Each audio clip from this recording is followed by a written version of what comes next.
They're going to die in the street, and the state's going to take their business because they probably are dying intestate with no fucking will. And then the state's going to take on the fucking cockroaches are going to eat their eyes out. 95% of all businesses that go up for sale, business broker or not, do not sell. Why? Because they're trying to get rich off one motherfucking transaction. They're trying to get wealthy off one transaction. Wealth is built off a series of transactions. And because they fucked their whole life up for 45 fucking years, they want to get wealthy off one time. And that doesn't work.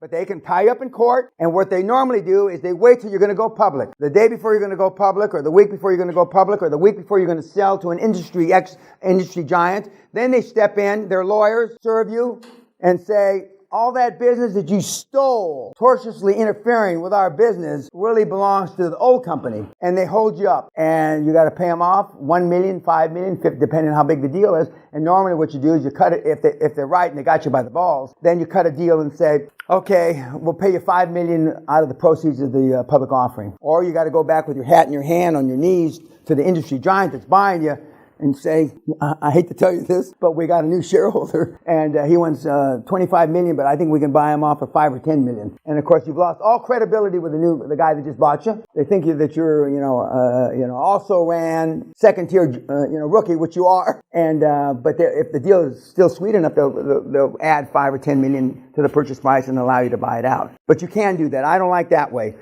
Because they're going to step up as soon as you're going to want to sell or go public, and they're going to stick you up. I rather let them have 2%, and after 3 or 4 or 5 years of them getting nothing, and the way they get money is if you pay a dividend. Now, if you're stupid enough to pay a fucking dividend when you got hostile shareholders, you deserve to lose control. You don't pay a dividend. Your cash distributions are bonuses. Remember, I told you the board of directors are getting bonuses upon successful transactions, success fees on transactions, not dividends, because dividends have to go through all shareholders, even the dissident ones. But you can do that. You can do that. Did I answer that? Yes, ma'am. So when you're first getting them, is this a Torrance question? Yes. If they all say yes, what do you do with the one? After you pick one, what do you do with the rest? You're talking about filling the positions on the board level? Yes. Okay, so you mean you've got, no. If the first board guy you go to and you like and he says yes, even though you've got 3 more on the boil, so to speak, then you might turn 2 of them into industry experts. 1 of them might be an accountant. So, you fill the other slots. But you might, if only they're qualified. Normally, if they're qualified to be chairman, they're qualified to be something else. They're qualified to be the industry expert, transaction lawyer. So you won't have that problem. But you can never have enough good people on your board. You can never have enough good people on your bus. I'm telling you. Don't be worried about being diluted. Right now, with 1 or 2 exceptions in this room, you don't have fuck all. With 1 or 2 exceptions on the YouTube, you got to fuck all. So don't be fighting over pennies. When you're talking about tens or hundreds of millions of dollars. Don't worry about it. And I've taken boards, half of a board, spin it off, and formed a new company, and did a new roll-up. There's a lot of different ways to skin that hog. Yes, sir. If I don't want to pay hostile shareholders dividends, that's okay in the company is still private. Yes, sir. A public company, I want to get their track. Okay, yeah. You're right. If you've got a public company, you got to pay these assholes dividends. When you take a dividend, pay a dividend, and if you want to build up a track record, reduce my stock price. Exactly. Well, then you got to get rid of those guys before you go public. You got to go. The history of dividends starts from the day I go public. No, yeah, you're right. You can pay dividends non-public, but you don't. But they're not looking what I did when I was private. No.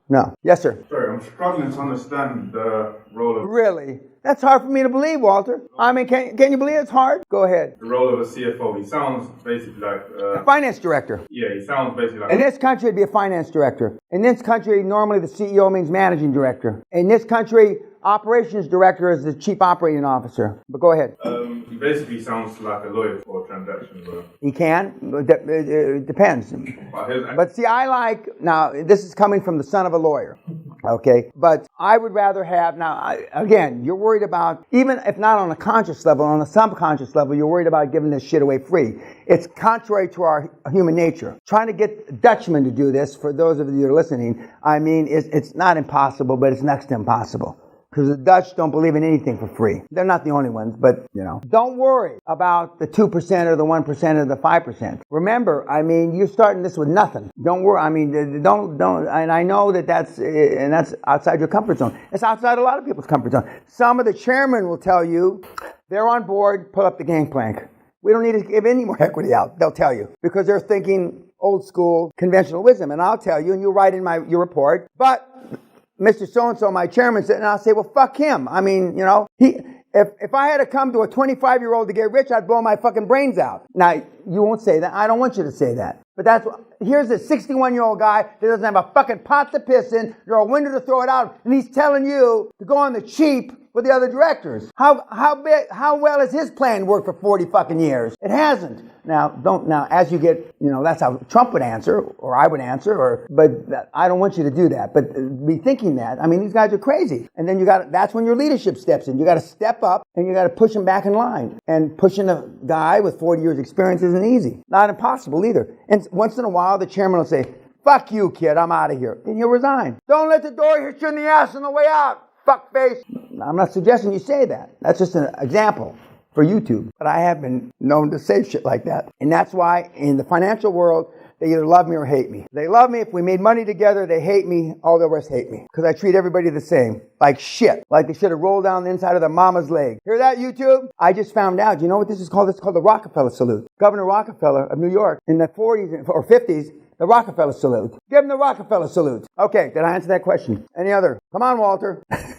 Okay, so now you've got your chairman, your CFO, the same drill for the transaction lawyer and the accountants. They'll be easier because once they see you got a CFO and a world-class chairman, they fall into line.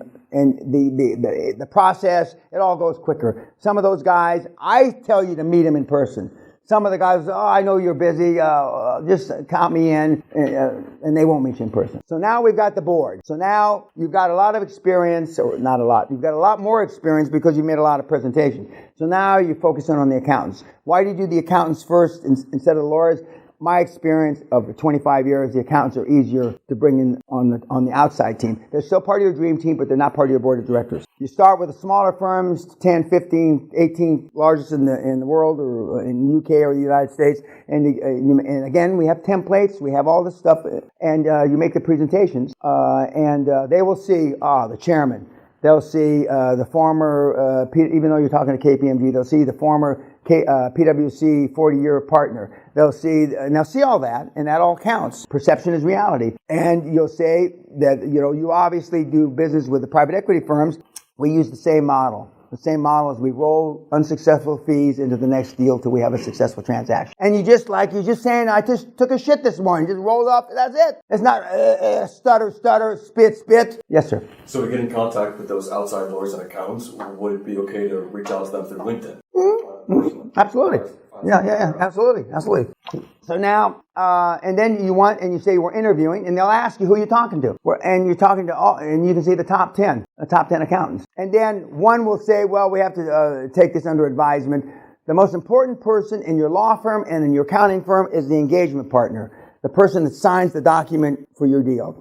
And when they say that they have to take it under advisement, that's sometimes true, mostly not true. What they really want to see is to bounce it off a couple of their other partners. Because most big firms, you have to have two partner signatures. Two. You'll have an engagement partner, but you'll have a backup. And so he'll do the courtesy of saying, okay, you're going to be my backup on this deal, so is the late fees okay with you? And he'll say yes, and so then he'll sign off. Because when the primary engagement partner's not around, you need somebody, you don't hear me go on holiday, you may have a fucking heart attack, God knows what happened.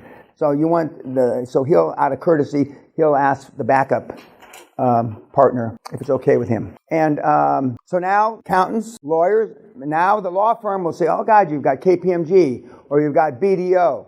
You've got all these people. They'll still interview. They'll give you more of the benefit of the doubt. So by the time you get down to the lawyers, I mean you're pretty well poised. Now, at the same time, with the end of the accounts, the beginning of the lawyers, you start to warm up banks, which I'm going to cover tomorrow in detail. You warm up the banks, not with a deal, but are they and we have scripts for that too. Are you in a lending mode for healthcare? Are you in a lending mode for IT? Now, you've looked at the Wall Street Journal, you've looked at the Financial Times, and you see ABC Bank, Deutsche Bank, etc., just did a $7 billion IT deal. So you know they're in the lending mode, but you ask them anyway. So you're warming up the banks, not with a deal, but you want the general lending parameters. Are you doing deals at 3 times EBITDA, 4 times EBITDA, 7 times EBITDA? And then they'll say, well, we can't really give you a definitive answer until we see the numbers. Well, I mean, just in general. And you go meet them. And they will put you with a development officer, but you want a guy or a gal that's in healthcare. Ideally, in healthcare, they just did that big deal you read about on the Wall Street Journal. And they will say, 3 to 5. Now, you're thinking 3, they're thinking, they're thinking 3, you're thinking 5, but you use that 3 to 5 arbitrage, that spread that they're lending against, when you go to the sellers, the motivated seller, and you don't fuck around, you get cut right to the chase, and and they'll say, well, what do you have in mind? Now, some of the kids say, have you ever thought about, divesting yourself of your assets? Now, that's a fancy way. Have you ever thought about selling? And they'll say, no, but if I was, what are we talking about? And that's when you pop out 3 to 5 times EBITDA, and they won't know what that means sometimes, and you'll say 3 to 5 times free cash flow, and they may or may not understand that, and so then they lock in on the 5 times cash flow. You really only want to pay the 3 times cash flow, okay? And of course, now we're not to the offers yet. We talk about it in a couple of days, but every offer you make is subject to due diligence and finance. So you're not promising them dick. Subject to, exactly. And I've never seen the sales price in almost 50 years go up after due diligence. Due diligence is a metaphor to knock the shit out of the price. This isn't an asset. This isn't this. This isn't, you drive the price. What do you mean 5 million? I've had deals where they wanted 12 million, they wound up paying me 9 million. They asking 12, they paid me 9 to take the asset. To subject to due diligence, we said, well, this law is changing, small refiner's bias is changing in 19 months, and it's not worth anything. It's not worth anything. So now you've got the parameters from the bank. So you're doing that while you're seeing the lawyers at the end. And as the accountants and going to the lawyers, you're asking them for referrals for financial institutions, okay? And they will feel comfortable based on the board that's already been put together. And they will try to shove you. The accountants also have lawyers now. KPMG has law firms. You don't want the law firm and the accountants to be together, because there is no such thing as a Chinese wall. I'm not going to go into a Chinese wall, but there's supposed to be separation where the accountants don't talk to the lawyers, or I can be on an investment banking deal at Citibank on the 11th floor, and I don't talk to the guys on the 9th floor. That is horse shit. That is horse shit. And so then when you go to the banks that are being referred from your board members, from your accountants, from your lawyers, now money's no problem. You should have 10, 15 or more financial institutions, but they're always going to try to drive you towards equity, because that's the normal model. Equity meaning you're diluted. A private equity firm that's going to come in and put up all the money needs you like they need aid, because not only do you not add value, your board doesn't add as much value because they have their own boards on the private equity firm. They can replace you in a heartbeat. Yet one of you or 2 of you or 5 of you are going to tell me that you got a guy who knows a brother who blah, blah, blah, in private equity. That you went to, well, none of you guys went to Cambridge or Harvard, but anyway, they went to that. And even though it seems easier because you think you know the guy, it isn't. It isn't. Because the strength of the model is the foundation that's strong, and then you can weather storms. When you know a guy who knows a guy who knows a guy, you've got no foundation.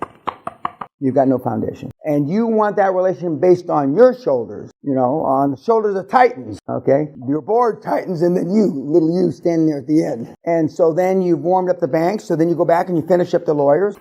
And now you know what the parameters are, and so now then you look for motivated sellers.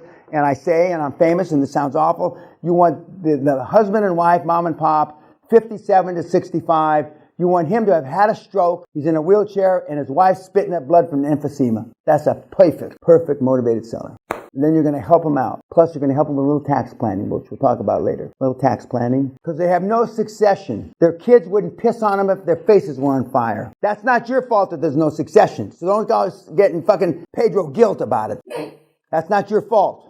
It's because their parents who fucked up the same story. 85% of all businesses, 95% of all businesses that go up for sale in a calendar year do not sell. I'm going to say that again slow for Pedro. 95% of all businesses that go up for sale, business broker or not, do not sell. Why?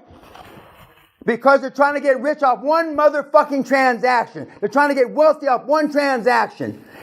Wealth is built off a series of transactions.